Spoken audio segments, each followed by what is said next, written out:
Hello student, स्वागत है आपका विक्रम एकेडमी के यूट्यूब चैनल पर।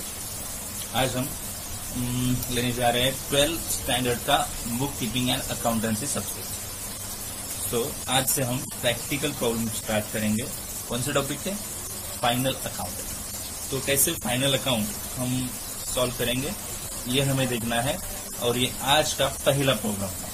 तो आज आपको फोकस करना है अच्छे से, ताकि नेक्स्ट प्रॉब्लम आपको इजीली समझ में आ जाए। ठीक है, तो चलो स्टार्ट करते हैं अनसॉल्व प्रॉब्लम से। ओके, अनसॉल्व प्रॉब्लम है तो रीडिंग करेंगे। प्रॉब्लम नंबर 1, अमित भाई एंड नरेंद्र भाई are in partnership sharing profit and losses equally. देखो यहाँ पे हमें प्रॉफिट एंड लॉस रेशियो मिल गया, दो पार्टनर्स अमित भाई एंड नरेंद्र भाई।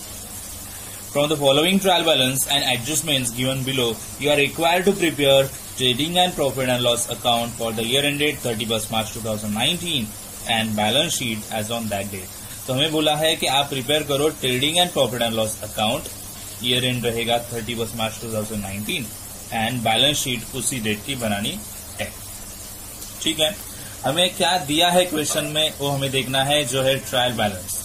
तो आपके सामने ट्रायल बैलेंस है, और ट्रायल बैलेंस में आप देख सकते हो लिखा यहाँ पे डेट।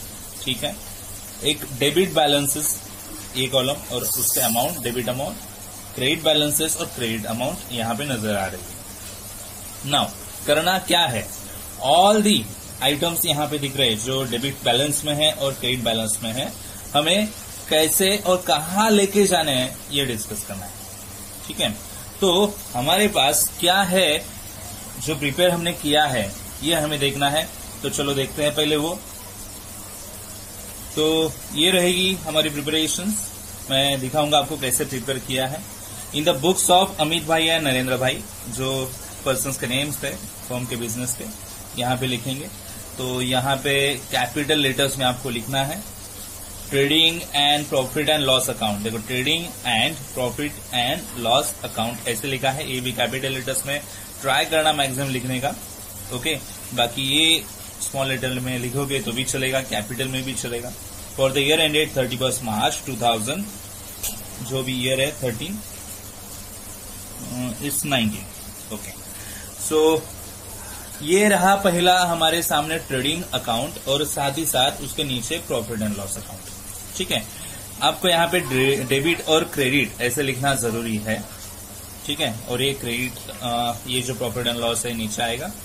तो ट्रेडिंग अकाउंट आपका यहीं तक ही रहेगा अप्रोक्सीमेटली। मैंने कुछ लाइंस यहाँ पे छोड़े हैं, उसके बाद ट्रेडिंग के अमाउंट्स के लिए लाइन आएगा, और फिर उसके नीचे जो भी हम करेंगे तो प्रॉफिट एंड लॉस का पार्ट होगा, क्योंकि ऊपर नेम भी ऐसे ही लिखा है trading and profit and loss account. ठीक है, तो दो अमाउंट्स के कॉलम होंगे, एक पहला इनर, दूसरा आउटर। इनर और आउटर, डेबिट में 2 कॉलम, क्रेडिट में 2 कॉलम, और पर्टिकुलर कॉलम में हम लिखेंगे ये डेबिट साइड के आइटम्स ये साइड में लिखेंगे। जैसे कि ट्रेडिंग में कुछ आइटम्स फिक्स होते हैं, उनको सोचने की जरूरत नहीं है। जैसे दिखेंगे आपको ट्रायल बैलेंस में, आपको यहाँ लिखना है।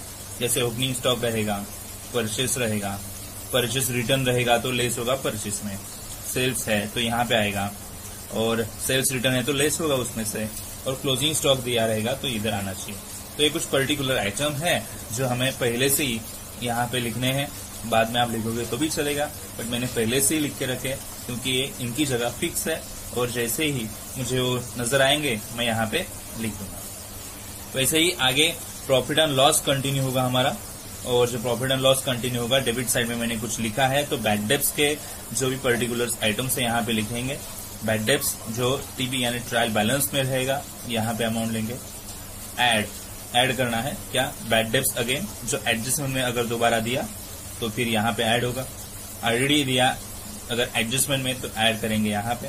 अगर आरडीडी यानी रिजर्व फॉर डाउटफुल डेब्ट्स अगर आपको ट्रायल बैलेंस में नजर आया तो लेस करना पड़ेगा यहाँ पे, और जो भी फाइनल अमाउंट बनेगी यहाँ पे लिख देंगे।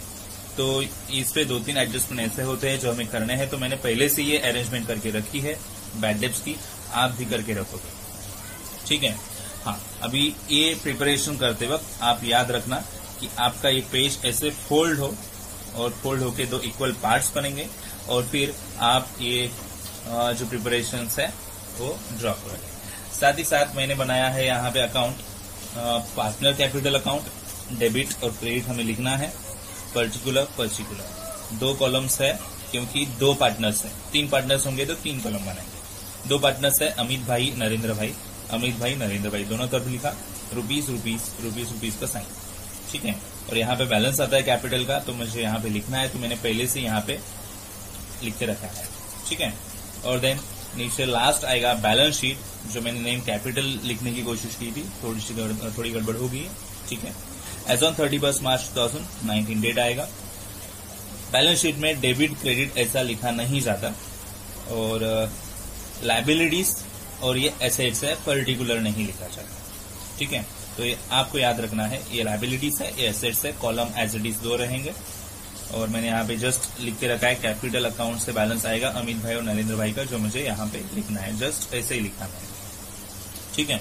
तो ये साइड में सब एसेट्स आएगी, एसेट्स यानी प्रॉपर्टी रहती है, याद है ना। और लायबिलिटीज यानी जो पैसा बाहर देना है किसी को इन फ्यूचर पीरियड, वो यहाँ पे आनी चाहिए, ठीक है। तो अभी ये इतने सारे अकाउंट्स में हमें जो क्वेश्चन में दिया हुआ ट्रायल बैलेंस है उससे सब आइटम्स पोस्ट करने हैं, ठीक है। तो पहले हम डिसाइड करेंगे कौन सा आइटम कौन से अकाउंट में जाना चाहिए, तो इसलिए वापिस चलते हैं प्रॉब्लम में, ठीक है। सो देखते हैं डेबिट बैलेंस में फर्स्ट प्लांट एंड मशीनरी। तो प्लांट एंड मशीनरी एक प्रॉपर्टी है, एसेट्स बोलेंगे हम उसे, और एसेट के लिए मैं यहाँ पे ए लेटर चूज करता हूँ। फैक्ट्री बिल्डिंग ये भी प्रॉपर्टी है और इसे मैं ए लिखता हूँ। सन्ड्री डेटर्स भी एसेट्स ही है और यहाँ पे ए लिखेंगे क्योंकि हम आइडेंटिफाई करें कि कौन सा आइटम कहाँ जा सकता है। परचेज ट्रेडिंग में जाएगा और ट्रेडिंग अकाउंट मैंने आपको शो किया है कि ट्रेडिंग के डेबिट साइड में परचेज लिखना है, तो डेबिट आइटम डेबिट साइड में ही जाते हैं, तो मैं ओनली यहाँ पे टी लिखता हूँ। आप टीडी लिखोगे तो भी चलेगा, trading account debit side. Bad debts हमें पता है प्रॉफिट एंड लॉस में लेके जाने हैं, okay, profit and loss. Sales return less होने हैं सेल्स में, जहां पे सेल लिखेंगे तो सेल लिखेंगे ट्रेडिंग में, ट्रेडिंग में लिखेंगे तो वहां पे सेल्स रिटर्न लेस होगा। 10% गवर्नमेंट बॉन्ड, ये गवर्नमेंट के जो बॉन्ड्स है वहां पे किया हुआ इन्वेस्टमेंट है और ये इन्वेस्टमेंट एसेट्स में लिखना पड़ेगा। इंपॉर्टेंट पार्ट ये है कि यहाँ पे परसेंटेज भी दिए है और कब ली इन्वेस्टमेंट ये भी बताया गया है, तो इस पे है हिडन एडजस्टमेंट और मैं यहाँ पे उसे एक टिक मार्क करके रखूंगा क्योंकि जरूरत है मुझे एक लाइन वहां पे छोड़ने की जो मैं एडजस्टमेंट कर सकूं, ठीक है।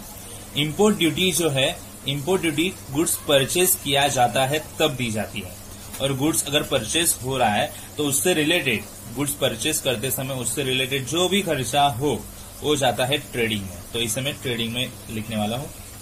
Legal charges, okay, legal charges कहाँ जाएंगे, तो legal charges profit and loss में जाएंगे। ऑफिस से रिलेटेड या फिर बाहर का रिलेटेड कोई भी एक्सपेंस हो तो प्रॉफिट एंड लॉस में लिखा जाएगा। मोटिव पावर, ये पावर यूज होगी मशीन यूज करने के लिए, और मशीन रहती है फैक्ट्री में और फैक्ट्री का पूरा खर्चा प्रोडक्शन के लिए होगा और इसीलिए वो ट्रेडिंग में जाएगा, तो मोटिव पावर ट्रेडिंग में लिखना है। आप फॉर्मेट में देख सकते हो, रिवाइज कर सकते हो, उसके बाद आपको पता चलेगा किस तरह से हमें आइडेंटिफाई करना है कि कौन सा आइटम कहाँ लिखना है। Warehouse rent, warehouse यानी जो गुड्स बना है सेल करने के लिए, ऐसा गुड्स स्टोर किया है और वो स्टोर किया हुआ प्लेस है वेयर हाउस, मतलब सेल करने के लिए खर्चा हो रहा है, बराबर, तो ये जाएगा प्रॉफिट एंड लॉस में। कैश इन है एंड कैश एट बैंक, एक क्लोजिंग बैलेंसेस है और क्लोजिंग बैलेंस है तो ये जाएंगे एसेट्स में। कहाँ पे जाएंगे, एसेट्स में, ठीक है। आगे दिया है एडवर्टाइजमेंट, एडवर्टाइजमेंट यानी खर्चा है, एक्सपेंस है और ये जाएगा प्रॉफिट एंड लॉस में। बट यहाँ पे बोला है कुछ हिडन, फॉर 2 years, 2 साल के लिए दिया है 10,000 और हम ओनली 1 साल के लिए प्रिपेयर कर रहे हैं ना, तो यहाँ पे हमें कुछ करना होगा और 1 Jan से काउंट हो रहा है उनका ईयर, तो एक टिक मार्क कर देते हैं क्योंकि वहां पे एक लाइन छोड़ना पड़ेगा और जो भी यहाँ पे गलत हुआ है ये ईयर में वो हमें ठीक से वहां पे लिखना पड़ेगा। तो एडजस्टमेंट है, ओके, तो मैं यहीं मिली एडजस्टमेंट, तो हमें ये टिक मार्क करके रखना है। सैलरीज, सैलरी खर्चा हुआ है ऑफिस स्टाफ पे और इसीलिए ये प्रॉफिट एंड लॉस में लिखा जाएगा। रेंट ये भी खर्चा हुआ है तो प्रॉफिट एंड लॉस में जाएगा।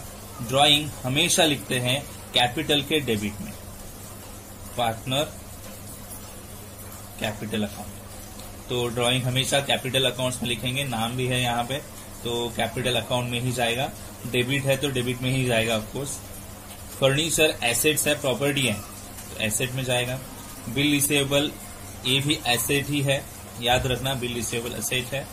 फ्रीहोल्ड प्रॉपर्टी भी एसेट है, प्रॉपर्टी है, ठीक है। तो डेबिट साइड इस तरह से हमने कंप्लीट किया, आइडेंटिफाई करके कि कौन सा आइटम क्या हो सकता है, कहाँ जा सकता है।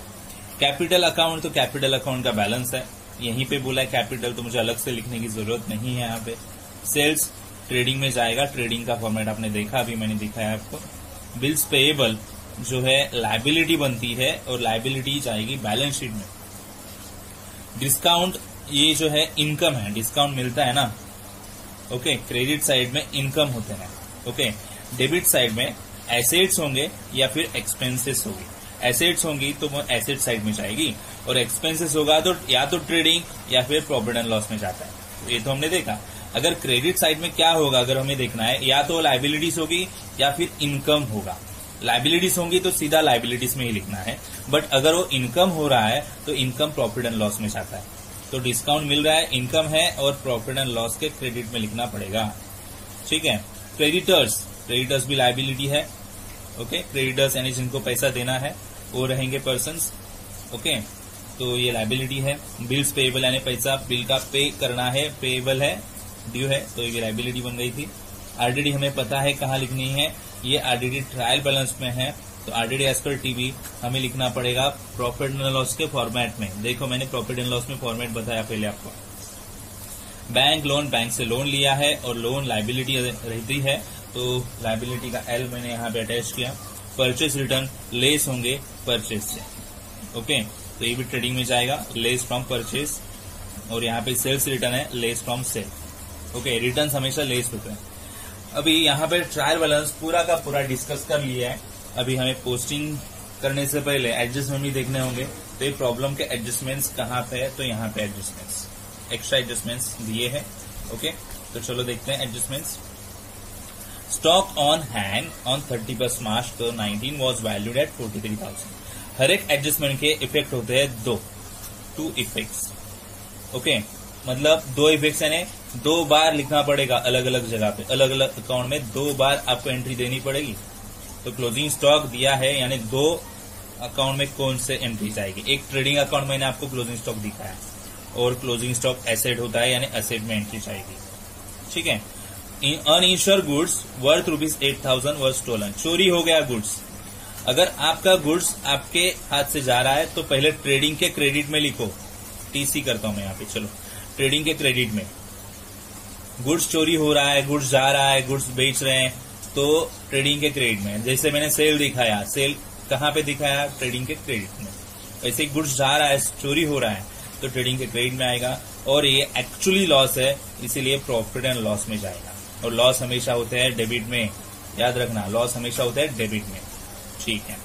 Create RDD at 2% on debtors, debtors पे क्रिएट करनी है, और डेटर्स एसेट्स है, तो पहला इफेक्ट एसेट्स में, और एक प्रॉफिट एंड लॉस पे आरडीडी का फॉर्मेट बनाया गया है, तो प्रॉफिट एंड लॉस में जाएगा।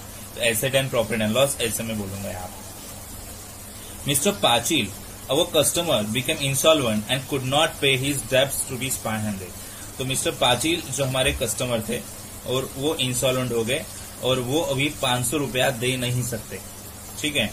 तो फिर ये बैड डेब्ट्स हो गई, दे नहीं सकते ना, बैड डेब्ट्स, बैड डेटर्स, जो इरिकवरेबल अमाउंट है, जो ऐसा अमाउंट जो नहीं मिलेगा अभी कस्टमर से, डेटर से, वो बैड डेट बनता है। तो bad debt profit and loss में जाएगा, और डेटर्स में ये कम होना चाहिए, ओके, डेटर्स में कम होगा, ठीक है। आउटस्टैंडिंग एक्सपेंसेस जो है, आउटस्टैंडिंग यानी बाकी रहना, और जो बाकी है वो ऐड करते हैं, जो बाकी है वो ऐड करते हैं। रेंट में रेंट ऐड होगा, सैलरी में सैलरी ऐड होगा, और जो प्रॉफिट एंड लॉस में है दोनों, तो प्रॉफिट एंड लॉस में ऐड होगा। और आउटस्टैंडिंग एक्सपेंस यानी बाकी है, यानी देना है, हम देंगे ही ना। अभी रेंट ₹800 देना बाकी है, तो क्या हम देंगे? नहीं देंगे। कब? फ्यूचर में। जो फ्यूचर में देने वाले हैं वो लायबिलिटी बनते हैं। सैलरीज 300 देना बाकी है, आउटस्टैंडिंग यानी बाकी है। ₹300 खर्चा बाकी है, यानी हम देंगे नहीं, क्या देंगे, बट कभी देंगे? फ्यूचर में। तो ये भी लायबिलिटी बन गई, तो दोनों लायबिलिटी। तो प्रॉफिट एंड लॉस में आउटस्टैंडिंग जो बाकी होता है वो ऐड होगा, रेंट में रेंट ऐड होगा, सैलरी में सैलरी। आउटस्टैंडिंग का इफेक्ट याद रखना। सो आउटस्टैंडिंग हमेशा ऐड होगी। प्रॉफिट एंड लॉस में है दोनों, तो प्रॉफिट एंड लॉस में ऐड होगी और ये लायबिलिटी है। ठीक है। Depreciate factory building by ₹2,500 and furniture by ₹1,800। तो डेप्रिशिएट यानी लेस करना, फैक्ट्री बिल्डिंग में 2,500 लेस करो और फर्नीचर में 1,800 लेस करो। ठीक है। तो ये लेस करने हैं और ये डेप्रिसिएशन यानी लॉस होता है जो जाएगा प्रॉफिट एंड लॉस में। तो एक इफेक्ट एसेट में आ गया और एक इफेक्ट प्रॉफिट एंड लॉस में आ गया। बट हमें और एक काम करना है, यहाँ पे टिक मार्क्स करने हैं। तो क्लोजिंग स्टॉक के लिए कोई टिक मार्क नहीं आएगी, अनइनिशियल गुड्स के लिए टिक मार्क की जरूरत नहीं है, डेटर्स पे टिक मार्क करने की जरूरत है। तो मैं आपके सामने डेटर्स पे टिक मार्क करूंगा और यहाँ पे भी एक डेटर्स की एडजस्टमेंट मिली, तो डेटर्स पे और एक टिक मार्क मुझे देनी पड़ेगी। ठीक है। सो डेटर्स है यहाँ पे, तो मैं यहाँ पे डेटर्स पे 2 टिक मार्क करके रखता हूँ, क्योंकि मुझे उतनी ज्यादा लाइंस छोड़नी पड़ेगी ना एडजस्टमेंट के लिए। ठीक है।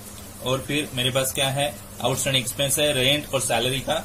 तो रेंट और सैलरी के लिए टिक मार्क करनी पड़ेगी। तो रेंट और सैलरी का टिक मार्क मैं यहाँ पे कर दूंगा। रेंट कहाँ पे है, डेबिट साइड में ढूंढेंगे। यस, यहाँ पे मिल गया, सैलरी भी और रेंट भी, वहां पे टिक मार्क कर दिया। ठीक है। तो उसका एडजस्टमेंट इफेक्ट आ जाएगा। और डेप्रिसिएट करना है फैक्ट्री बिल्डिंग एंड फर्नीचर। तो जो factory and building and furniture बोले हैं वहां पे हम टिक मार्क कर देंगे। तो यहाँ पे फैक्ट्री बिल्डिंग है और यहाँ पे फर्नीचर है। देखो, तो जो नेम यहाँ पे आ रहा है और पहले से ही ट्रायल बैलेंस में है, तो उस पर एडजस्टमेंट है और वो हमें टिक मार्क करनी पड़ेगी। ठीक है। तो चलो अभी पूरा रीडिंग किया है ट्रायल बैलेंस का और एडजस्टमेंट का भी। और नाउ एडजस्टमेंट से हमने देखा कि कैसे 2 इफेक्ट जाएंगे और प्लस कहाँ जाने वाले ऐसे आइटम्स को हमने टिक मार्क भी किया। अभी हमें पोस्टिंग करनी है। ठीक है। तो हम पोस्टिंग करेंगे। ओके, चलो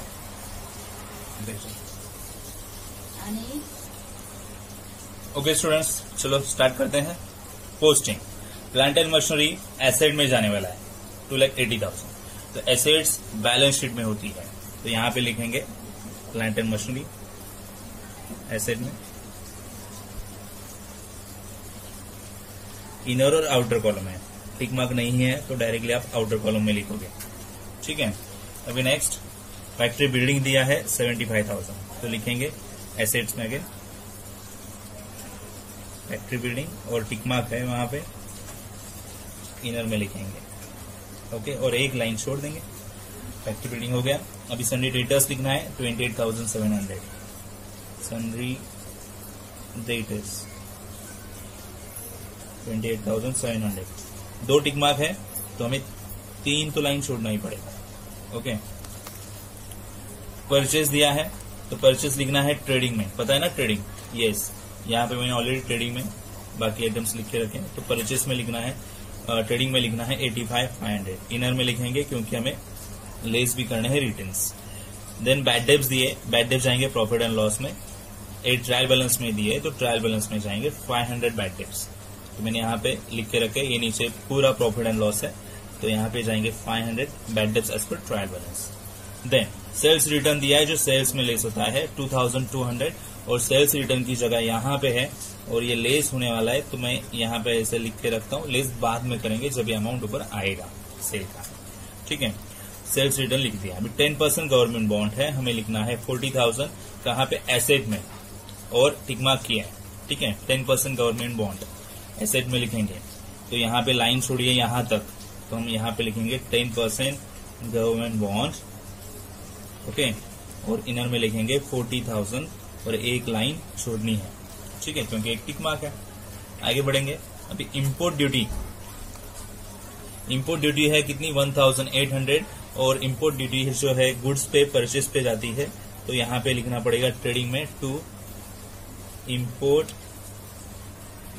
ड्यूटी। ठीक है, 1,800 आपको याद रखना है। ट्रेडिंग, प्रॉफिट एंड लॉस और पार्टनर्स कैपिटल में जो भी आइटम्स आप डेबिट में लिखोगे उसे टू अटैच करना है, क्रेडिट में लिखोगे उसे बाय अटैच करना है। ठीक है, उसके पहले लिखना पड़ेगा। अभी इंपोर्ट ड्यूटी लिखा 1,800 डायरेक्ट आउटर कॉलम में, टिक मार्क नहीं है।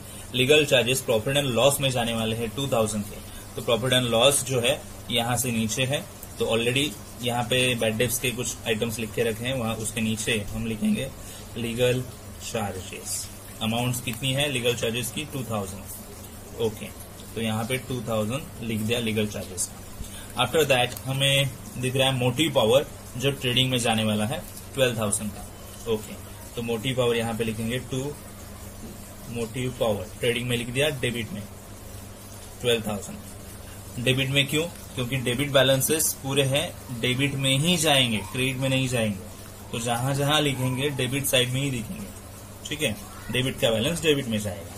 वेयर हाउस रेंट दिया है और वेयर हाउस हमने देखा है कि प्रॉफिट एंड लॉस में जाने वाला है 1,800। Okay, so 2 warehouse charges, I think rent है वो। ओके, वेयर हाउस रेंट है, रेंट 1,800 लिख दिया, 1,800 वेयर हाउस रेंट लिख दिया। Now cash in hand and cash at bank balance दिया है, तो ये बैलेंसेस है, कैश इन हैंड और कैश एट बैंक बैलेंस है और ये एसेट में जाएंगे। तो 20,000 70,000 पूरे एसेट में लिखेंगे। ओके, ठीक है। तो एसेट्स आपको पता है यहाँ पे है और ऑलरेडी यहां तक आ चुके हैं हम। कैश इन हैंड आउटर में लिखेंगे 20,000। ओके, कैश एट बैंक ये भी आउटर में जाएगा 70,000। ओके, ना आगे बढ़ते हैं। एडवर्टाइजमेंट दिया है जो प्रॉफिट एंड लॉस में जाएगा 10,000 का, टिक मार्क है तो एक लाइन छोड़नी पड़ेगी। एडवर्टाइजमेंट 10,000, प्रॉफिट एंड लॉस यहां पे है 2,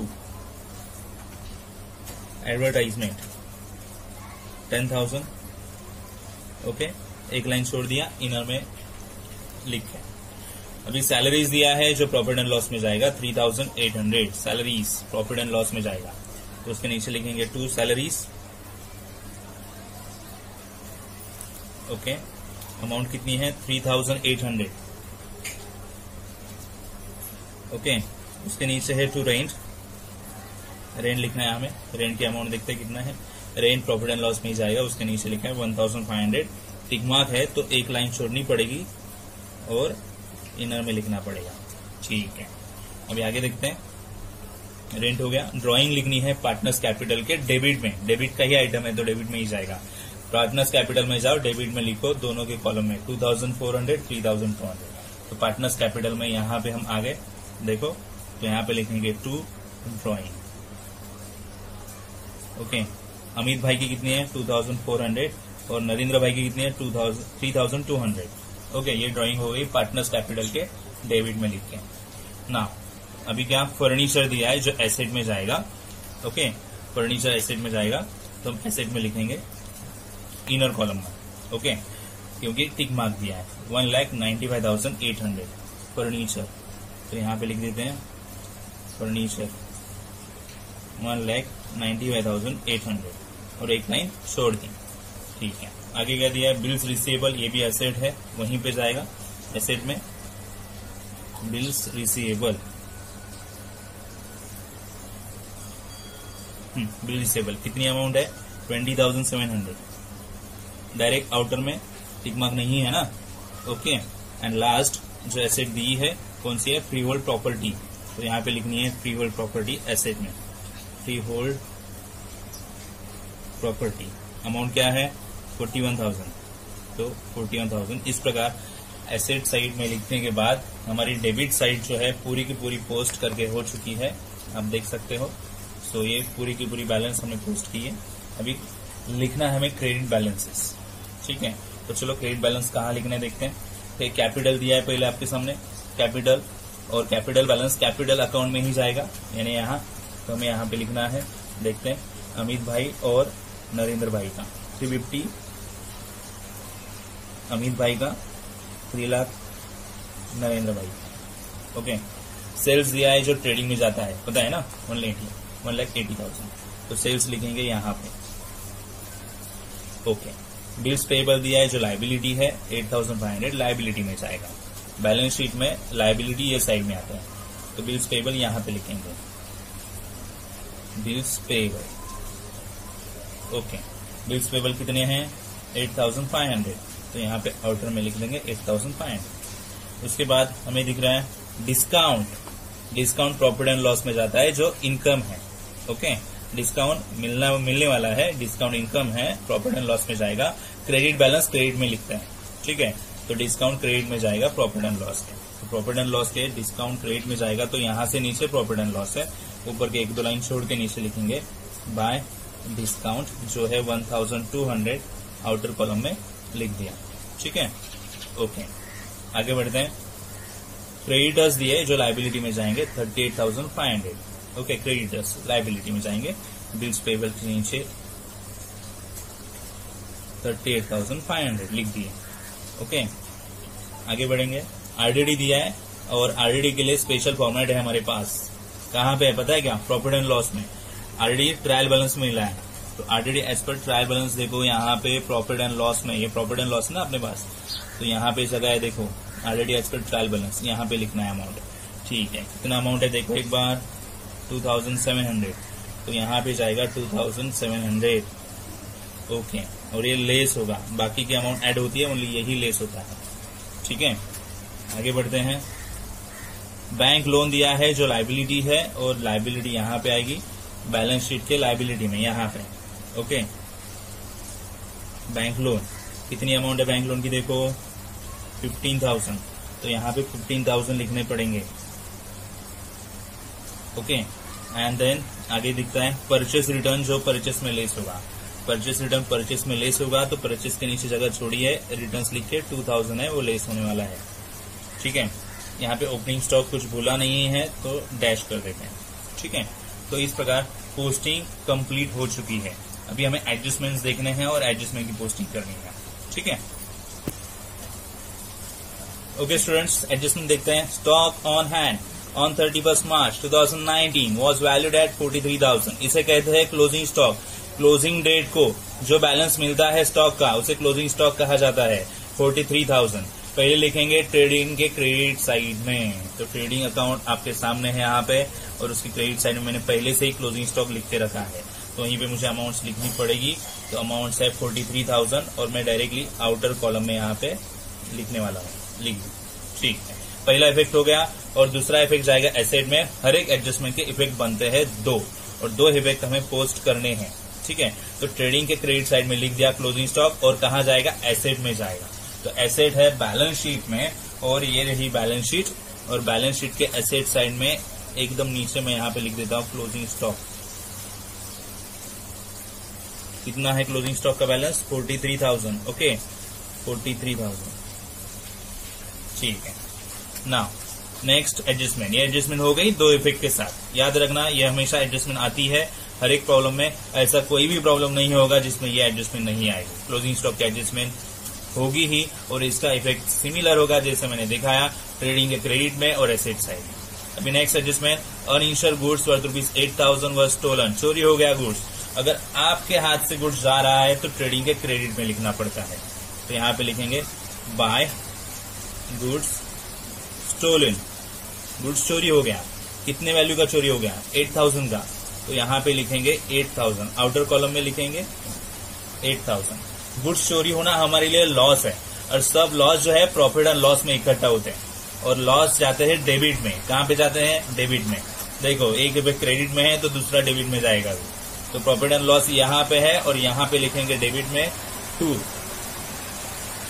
लॉस बाय थेफ्ट। चोरी होने की वजह से लॉस हो गया 8,000 का, ठीक है। तो गुड्स चोरी होना लॉस है, और लॉस यहाँ पे जाएगा प्रॉफिट एंड लॉस के डेबिट में, क्योंकि लॉस डेबिट में लिखे जाते हैं, ठीक है। याद रखो, एक इफेक्ट क्रेडिट में गया, एक डेबिट में गया। Now create RDD at 2% on sundry debtors. Debtors पे आपको 2% आरडीडी क्रिएट करनी है, ठीक है, करेंगे। बट हमारे पास और एक एडजस्टमेंट है, customer became insolvent and could not pay his डेब्ट ₹500। तो ये बैड डेब्ट्स है, और बैड डेब्ट्स भी डेटर में लेस होता है, ओके। तो आरडीडी भी लेस होगा और बैड डेब्ट्स भी, बट सबसे पहले बैड डेब्ट्स लेस होते हैं, और उसके बाद आरडीडी आती है। तो मैं बैड डेब्ट्स पहले 500 रुपए जो है वो लेस करूंगा, ओके। देन चलो लेस करते हैं। डेटर्स में पहले लेस करेंगे बैड डेब्ट्स जो 500 रुपए रिकवरेबल नहीं है, और यहाँ पे लेस करने के बाद अमाउंट आनी चाहिए, ओके। यहाँ पे सन्ड्री डेटर्स का अमाउंट 28,700 होना चाहिए, गलती से मैंने ज्यादा लिख दिया, तो 28,200 अमाउंट बचेगी। बैड डेब्ट्स कहाँ पे मिला आपको? एडजस्टमेंट में मिला ना, यस, एडजस्टमेंट वाला यहाँ पे लेस होगा, बट इसका दूसरा इफेक्ट भी बनेगा ना। बैड डेब्ट्स कहाँ पे लिखा है पता है क्या? प्रॉफिट एंड लॉस में लिखा है, देखो यहाँ पे बैड डेब्ट्स। तो bad debts trial balance bad debts as per adjustment जो मिला 500 रुपया का। ओके, तो बैड डेब्ट्स के दो इफेक्ट हो गए, डेटर में लेस और यहाँ पे आएगा। ओके, अभी आरडीडी जो है एडजस्टमेंट छोड़ा था 2% ऑन डेटर्स पे, तो डेटर्स पे 2% कितना आएगा वो देखना पड़ेगा अभी। ठीक है, तो डेटर्स पे जाते हैं, चलो 28,200 पे 2% आरडीडी लेस होगा, so RDD at the rate 2%। Okay, 28,200 पे 2% कितना होगा, कैलकुलेट करेंगे यहाँ पे। 28,200 पे 2% कितना होता है? 2 2 4, 2 8 16, कैरी 1, 2 2 4 and 1 5, 564 लेस होंगे। तो यहाँ पे आरडीडी 564 लेस होना चाहिए। लेस होने के बाद यहाँ पे अमाउंट लिखना पड़ेगा। ठीक है,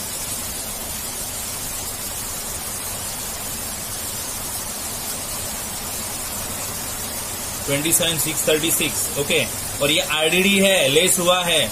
ओके, और ये आरडीडी दूसरा इफेक्ट बनेगा क्योंकि एडजस्टमेंट के इफेक्ट होते हैं 2, और ये दूसरे कहाँ पे जाएगा देखते हैं। 564 कहाँ पे लिखने पड़ेंगे? तो हमारे पास पहले से ही बैड डेब्ट्स का फॉर्मूला है और आरडीडी का, और आरडीडी मिले एडजस्टमेंट से, तो यहाँ पे जाएगी 564। ठीक है, तो यहाँ पे इस प्रकार हमने बैड डेब्ट्स और आरडीडी लिख दी है। नाउ हम देख सकते हैं यहाँ पे तीनों अमाउंट ऐड करनी होती है और ये लेस करनी होती है। तो ये तीनों अमाउंट कितनी होगी?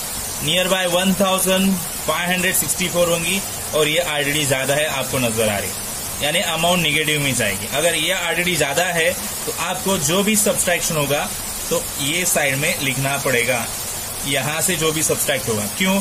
क्योंकि ये लेस करने वाली जो अमाउंट है वो ज्यादा है और निगेटिव अमाउंट आएगी। लेस करने के बाद जो भी आएगा हम यहाँ पे लिख देंगे 2,700 माइनस 1,564 जो भी है यहाँ पे लिखेंगे। ओके, तो फिर यहाँ पे पॉजिटिव अमाउंट हमें बतानी होगी कितनी आएगी, तो लेस करके लिखेंगे यहाँ पे। तो लेस करने के बाद अमाउंट इतनी आएगी। अभी यहाँ पे एक्सेप्शन अगर कुछ रहेगा तभी आएगा, क्योंकि यहाँ पे एडजस्टमेंट में ये निगेटिव अमाउंट ज्यादा है, इसीलिए यहाँ पे निगेटिव अमाउंट आएगी और आप और कंफ्यूज हो जाओगे। इसलिए मैंने क्या किया, ये निगेटिव अमाउंट जितनी ज्यादा है उसकी वजह से यहाँ पे ही लिख दिया कि 2,700 जो ज्यादा है, और ये जो है यहाँ पे लेस की और यहाँ पे अमाउंट की। अगर ये कम होती तो यहीं पे अमाउंट आनी चाहिए। ठीक है, याद रखो ये ज्यादा है निगेटिव अमाउंट, इसलिए सब। अभी दो इफेक्ट्स हो गए सबके, यस। तो आगे बढ़ेंगे हम अभी। नेक्स्ट एडजस्टमेंट हमारे पास है 4 तक हो गया। 5वां आउटस्टैंडिंग एक्सपेंसेस, रेंट और सैलरी ऐड करना है। रेंट है 800 और सैलरी है 300, हमें ऐड करना पड़ेगा। आउटस्टैंडिंग ऐड होता है तो रेंट में ऐड करो और सैलरी में ऐड करो। ओके, तो रेंट में ऐड कितने होंगे यहाँ पे लिखेंगे। आउटस्टैंडिंग रेंट कितने होंगे 800, और सैलरी में भी ऐड करेंगे। आउटस्टैंडिंग सैलरी लिखेंगे 300, और ऐड करने के बाद जो अमाउंट आएगी वो आउटर कॉलम में लिखना पड़ेगा। ओके, तो यहाँ पे लिख दिया। और आपको पता है दूसरा इफेक्ट मैंने क्या डिस्कस किया था आपके साथ। एक तो प्रॉफिट एंड लॉस में जाएगा, ऐड होगा, आउटस्टैंडिंग ऐड होता है, और ये देना बाकी है। आउटस्टैंडिंग यानी बाकी है, इसलिए लायबिलिटीज है, और लायबिलिटीज में दोनों हमें लिखना है, रेंट और सैलरी। तो लायबिलिटीज हमारी कहाँ पे है? एसेट्स, बैलेंस शीट में लायबिलिटी साइड यहाँ पे है। आउटस्टैंडिंग एक्सपेंसेस यहाँ लिखेंगे हम, रेंट जो है 800, सैलरी जो है 300, तो हो जाएंगे 1,100। ठीक है, ये हो गए दो इफेक्ट। अभी बढ़ेंगे नेक्स्ट एडजस्टमेंट की तरफ। तो नेक्स्ट एडजस्टमेंट क्या है हमारे पास? Depreciate factory building by 2,500 and furniture by 1,800। तो पहले डेप्रिशिएट यानी लेस करना है, वो एसेट में जाएंगे और एसेट में हम अमाउंट लेस करेंगे। तो फैक्ट्री बिल्डिंग और फर्नीचर, फैक्ट्री बिल्डिंग लेस करनी है 2,500 से, और फर्नीचर हमें लेस करना है 1,800 से। ओके, तो यहाँ पे लिखेंगे लेस डेप्रिसिएशन, 2500 लेस करो, कितने आते हैं यहाँ पे बैलेंस लिख दो, ये लेस हो जाएंगे। और वैसे ही फैक्ट्री में सॉरी फर्नीचर में भी लेस करना पड़ेगा डेप्रिसिएशन जो है 1800। लेस करने के बाद जो अमाउंट आएगी यहाँ पे हम लिख देंगे। अभी डेप्रिसिएशन दोनों जगह लेस किया है और जो एक्चुअली लॉस होता है और लॉस हमेशा जाते हैं प्रॉफिट एंड लॉस में, इसीलिए डेप्रिसिएशन का दूसरा इफेक्ट बनेगा जो हमें लिखना है प्रॉफिट एंड लॉस में। यहाँ पे प्रॉफिट एंड लॉस से आपको पता है तो डेप्रिसिएशन कहाँ कहाँ दिया, बिल्डिंग पे दिया, फैक्ट्री बिल्डिंग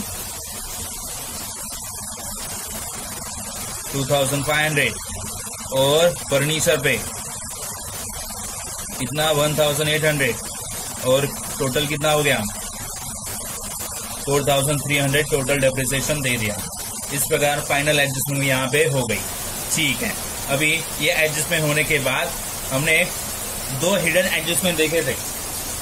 ओके, तो दो एडजस्टमेंट्स कौन से थे हिडन वो देखने पड़ेंगे और उसका कैलकुलेशन करके हमें इफेक्ट देना पड़ेगा।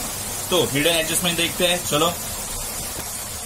तो हिडन एडजस्टमेंट यहाँ पे 10% गवर्नमेंट बॉन्ड है 40,000 का। कैसे पता चला, यहाँ पे डेट भी दी है, तो 10% है और 1 अक्टूबर की डेट दी है। हमारा ईयर एंड हो रहा है 31 मार्च 2019 को। तो अक्टूबर से आगे मार्च तक कितने मंथ होते हैं वो काउंट करने हैं। तो कितने मंथ होंगे अक्टूबर से लेके मार्च तक, अक्टूबर, नवंबर, दिसंबर, जनवरी, फरवरी, मार्च, 6 मंथ का गवर्नमेंट बॉन्ड पे इंटरेस्ट आएगा, इंटरेस्ट। तो वो कैलकुलेट करना है 6 मंथ का इंटरेस्ट 40,000 पे। ठीक है, तो मैं कैलकुलेट करता हूं आपके सामने यहाँ पे। ओके, 40,000 पे 10% इंटरेस्ट 6 मंथ के लिए, जीरोस कट किए और ये पता चला कि 2000 मिल रहा है। तो ये इंटरेस्ट वहां पे ऐड होगा जहां पे 10% गवर्नमेंट बॉन्ड लिखे हैं। पता है ना कहां पे लिखे हैं, एसेट में। ये देखो यहाँ पे ऐड करेंगे क्या, आउटस्टैंडिंग इंटरेस्ट लिखते हैं क्योंकि वो मिला नहीं है, तो इसीलिए तो हिडन एडजस्टमेंट है। ऐड करेंगे यानी वो यहाँ पे ऐड हो गया और इनकम है वो। ओके, 2000 इनकम है और ये फिर इनकम में लिखना पड़ेगा और इनकम लिखे जाते हैं प्रॉफिट एंड लॉस के क्रेडिट में। तो आ जाएंगे प्रॉफिट एंड लॉस में, यहाँ पे प्रॉफिट एंड लॉस है। ओके, यहाँ पे लिखना पड़ेगा बाय आउटस्टैंडिंग इंटरेस्ट कितना 2000। ठीक है, ओके। अभी एक एडजस्टमेंट हो गई और एक बाकी है जो है एडवर्टाइजमेंट की। चलो देखते हैं, ये है एडजस्टमेंट, एडवर्टाइजमेंट की हिडन एडजस्टमेंट। यहाँ पे दिए ट्रायल बैलेंस में 2 साल के लिए दिया है एडवर्टाइजमेंट 10,000। हमें तो इसी साल का लेना पड़ेगा, बट कब दिया है 1 जनवरी को, और 1 जनवरी के आगे 31 मार्च में हमारा ईयर एंड हो रहा है, पता है ना। यस, तो हम बोल सकते हैं अगर 31 मार्च तक ही देखना है तो जनवरी, फरवरी, मार्च 3 मंथ्स ही हम ले सकते हैं। बाकी तो अगले नेक्स्ट फ्यूचर पीरियड में हो गया। हमारा करंट पीरियड तो 3 मंथ्स का ही बनेगा, तो हमें 3 मंथ्स की अमाउंट कितनी है वो देखनी है, बाकी सब प्रीपेड बनेगी। ओके, तो कितनी प्रीपेड बनेगी मैं आपको बताऊंगा। 2 साल के लिए दिया है, 2 साल के लिए कैलकुलेशन भी करना है। ठीक है, तो चलो देखते हैं। 2 इयर्स यानी होता है 24 मंथ्स। ओके, हमारे मंथ्स कितने हैं 3 मंथ्स करंट ईयर के, तो प्रीपेड पीरियड कितना हो गया, प्रीपेड मंथ्स कितने हो गए 21 मंथ्स। ये 21 मंथ्स का प्रीपेड अमाउंट क्या है हमें देखना है कैलकुलेशन से। चलो देखते हैं, अमाउंट कितनी है 10,000। ओके, सो 10,000 ओके 21 मंथ से 24। ओके, तो देखते हैं प्रीपेड अमाउंट क्या मिलेगा। सो 8 से डिवाइड करेंगे यहाँ पे, 8 1 जा 8, रिमेन 2, 8 2 जा 16, रिमेन 4, 8 5 जा 40 और 2 0, सिंगल 0, सॉरी 1250 इंटू 7 करने पड़ेंगे। 7 0 0, 7 5 जा 35, कैरी 3, 20 जा 14 and 3 17, carry 1, 7 on the 7 and 8, 8750 amount आएगी। कितनी अमाउंट आएगी 8750। तो यहाँ पे हमें पता चलता है कि 8750 जो है नेक्स्ट फ्यूचर पीरियड की है, जो अभी देके रखी है, इसे बोलते हैं प्रीपेड। ओके, तो ये प्रीपेड लेस करनी होती है। ठीक है, कहाँ पे? एडवर्टाइजमेंट की अमाउंट है तो एडवर्टाइजमेंट लेस करेंगे ना। यस, चलो आते हैं एडवर्टाइजमेंट में। 8750 लेस करेंगे वहां पे। यस, बोलेंगे क्या? प्रीपेड। फ्यूचर पीरियड की अगर अमाउंट दे रहे हैं तो उसे प्रीपेड बोला करते हैं। 8750 और बच्चे की अमाउंट 1250। ठीक है, तो 8750 यहाँ पे लिख दी। ये है प्रीपेड, और प्रीपेड अमाउंट हमें लिखनी है दूसरा इफेक्ट के साथ। प्रीपेड का दूसरा इफेक्ट जाता है एसेट में, याद रखना। प्रीपेड का दूसरा इफेक्ट जाता है एसेट में। प्रीपेड एडवर्टाइजमेंट जाएगी एसेट में। ओके, तो प्रीपेड मुझे यहां पे लिखनी पड़ेगी प्रीपेड एडवर्टाइजमेंट। कितनी अमाउंट है मैं यहां पे एडजस्ट कर देता हूं। कितनी? 8750। 8750। ओके, एक लाइन मुझे कम पड़ी है तो आप वैसे एक लाइन और एक्स्ट्रा छोड़ सकते हैं यहाँ पे। ठीक है, तो 8750 यहाँ पे टोटल लिख दो। अभी इसके बाद सब एडजस्टमेंट्स, सब हिडन एडजस्टमेंट और पोस्टिंग तो हो गया। अभी हमें ओनली क्लोजिंग पे ध्यान देना है। और क्लोजिंग किस तरह से करेंगे? तो पहले अकाउंट जो है ट्रेडिंग अकाउंट, वो पहले क्लोज करना पड़ेगा। तो क्लोज कैसे करेंगे? तो पहले तो परचेज की अमाउंट बाहर निकालो लेस करके, जो आएगी 83,500। सेल की अमाउंट लेस करके बाहर निकालो, कितनी आएगी? 177,800। अभी देखते हैं टोटल ये ज्यादा है या ये ज्यादा है। आई थिंक ये ज्यादा होनी चाहिए, क्योंकि यहाँ पे 83,000, 18,000, 1,800 एंड 12,000 ये अमाउंट है। नियर बाय 1 लाख की अमाउंट है, बट यहाँ पे ज्यादा है तो ये टोटल ज्यादा है, तो इसी की टोटल ज्यादा करेंगे पहले। ठीक है, तो ये टोटल जो भी करेंगे यहाँ पे और फिर यहाँ पे लिखनी है। चलो मैं टोटल करके देखता हूँ, आप भी टोटल कर सकते हैं। सी स्टूडेंट्स, ये पूरी टोटल्स की यहाँ पे 2,28,800 आई। यही अमाउंट यहाँ पे लिखेंगे, क्योंकि जो मैक्सिमम होगी वही अमाउंट दोनों तरफ आएगी। ये अमाउंट उतनी है नहीं, ये कम है, और जो भी जितनी अमाउंट कम होगी वो हमें यहाँ पे लिखनी है। वो कैसे करेंगे? 2,28,800 से ये तीनों अमाउंट लेस करेंगे, और जो भी बैलेंस बचेगा यहाँ पे लिखेंगे, जो मैंने सर्कल किया है, और इसे नाम देंगे टू ग्रॉस प्रॉफिट। क्या नाम देंगे? Gross profit carried down. Okay, ठीक है, तो चलो लेस कर दें। आप 2,28,800 से ये तीनों अमाउंट लेस करके देखो क्या आती है। ठीक है स्टूडेंट्स, आपका टोटल हो गया होगा। ये आएगा टोटल 1,31,500 का। ठीक है, ये ग्रॉस प्रॉफिट है, और एक ग्रॉस प्रॉफिट ये ट्रेडिंग के आगे जो प्रॉफिट एंड लॉस अकाउंट है ना, वहां पे लेके जाना है। डेबिट में मिला है तो क्रेडिट में लेके जाएंगे यहाँ पे, और यहाँ पे लिखेंगे बाय ग्रॉस प्रॉफिट। यहाँ पे क्यों लिखा? क्योंकि इसके नीचे, लाइन के नीचे प्रॉफिट एंड लॉस स्टार्ट हो रहा है हमारा। ठीक है, ग्रॉस प्रॉफिट कितना है? 131,500। अभी सेम करेंगे यहाँ पे टोटल, ये साइड की और ये कॉलम की। कौन से? आउटर कॉलम की। तो ये ही ज्यादा होगी क्योंकि ये लैक्स में है, और एक कम होगी। ठीक है, तो ट्राई करते हैं टोटल। अगर ये टोटल ज्यादा है तो हम लिखेंगे यहाँ पे टोटल अमाउंट्स, यहाँ पे मैंने जगह की है, और फिर देखते हैं क्या आएगी। तो पहले इसकी टोटल करो, ये साइड की, ये कॉलम की। चलो स्टार्ट करते हैं। तो स्टूडेंट्स, ये साइड की टोटल अब हम करेंगे तो मिलती है इतनी 1,35,836। ये ज्यादा है तो इसीलिए ये यहाँ पे भी लिखेंगे यही अमाउंट जो मैक्सिमम है, और फिर यहाँ पे लिखेंगे बैलेंस, जिसे कहा जाएगा to net profit carried down. Okay, और कितनी अमाउंट है हम देखेंगे अभी। तो कैसे देखेंगे? ये अमाउंट से ऊपर वाली सब अमाउंट जो है लेस करनी पड़ेगी। ओके, कहाँ से स्टार्ट होगी? यहाँ से। ये पूरी अमाउंट्स टोटल करेंगे और फिर यहाँ से लेस करके यहाँ लिखेंगे। तो कितनी आती है? तो लेस करके देखो, 1,12,086 आएगी। ये अमाउंट जो है नेट प्रॉफिट की दो पार्टनर्स की है। दो पार्टनर्स कौन है हमारे? पता है ना, अमित भाई, और दूसरा कौन है? नरेंद्र भाई। और दोनों का रेशियो इक्वल दिया है क्वेश्चन में। ओके, तो दोनों की इक्वल ही जाने वाली अमाउंट। ठीक है, तो देखते हैं कितनी जाएगी।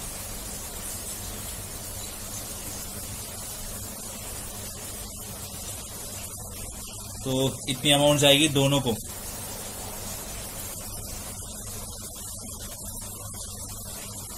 56,040।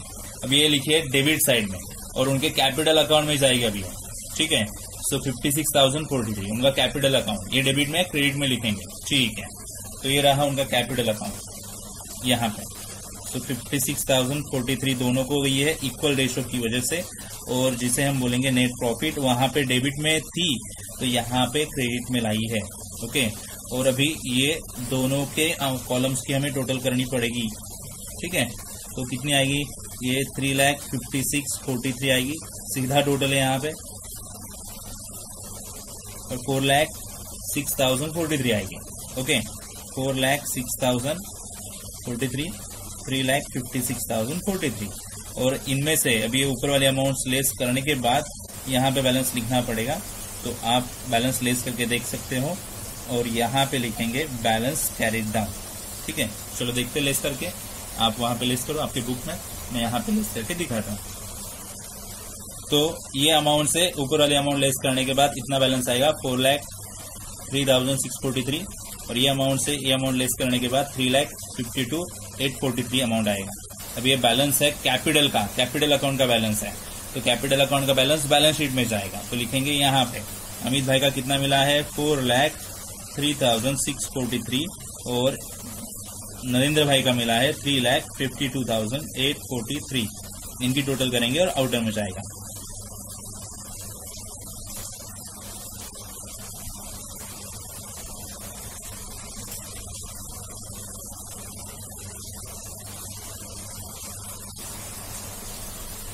तो इन दोनों की टोटल अमाउंट जो है स्टूडेंट्स 7,56,486 आ चुकी है। और फिर हमें बैलेंस शीट का आखिरी टोटल करना है, जो ये लास्ट सेकेंड कॉलम है उसका। तो देखो ये पूरे अमाउंट्स आप ऐड करोगे तो कितनी टोटल आती है। सो 8,19,586 मैंने की है टोटल, आप भी टोटल करके देखो, और सिमिलर टोटल ये साइड के सभी अमाउंट्स की करो इंक्लूडिंग दिस वन, तो आपको मिली 8,19,586, ओके। तो इस प्रकार दोनों तरफ की अमाउंट जो है मैच हो जाएगी, और ये प्रॉब्लम टैली होगा, दोनों तरफ की टोटल सेम आती है तो ये प्रॉब्लम टैली होगा। तो यहाँ पे ये प्रॉब्लम एंड होता है। प्रॉब्लम थोड़ा बड़ा ही था, बट क्या करें, अभी पहला प्रॉब्लम यहाँ पे यही है, तो फिर हमें करना ही था। तो देखिए किस तरह से हमने स्टेप बाय स्टेप सॉल्व किया है, और आप भी वैसे ही सॉल्व कीजिए अपने बुक में, तो आपको भी समझ में आ जाएगा, ठीक है। तो अभी मिलते हैं नेक्स्ट वीडियो में नए प्रॉब्लम के साथ। तब तक गुड बाय, टेक केयर।